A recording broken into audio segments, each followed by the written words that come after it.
నిర్మల్ జిల్లా బైన్సా పట్టణంలోని ఆల్ఫోర్స్ పాఠశాలలో 78వ స్వాతంత్ర దినోత్సవ వేడుకలను ఘనంగా నిర్వహించారు.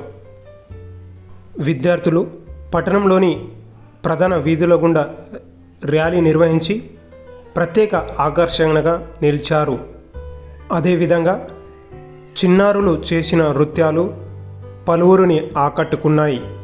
ఈ సందర్భంగా పాఠశాల ప్రిన్సిపాల్ మాట్లాడుతూ ఎందరో మహానుభావుల త్యాగాలతో స్వాతంత్రం వచ్చిందని అన్నారు.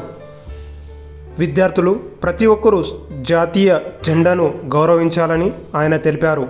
అదేవిధంగా బాగా చదువుకొని తల్లిదండ్రుల పేరు, భారతదేశ పేరును నిలబెట్టాలని కోరారు.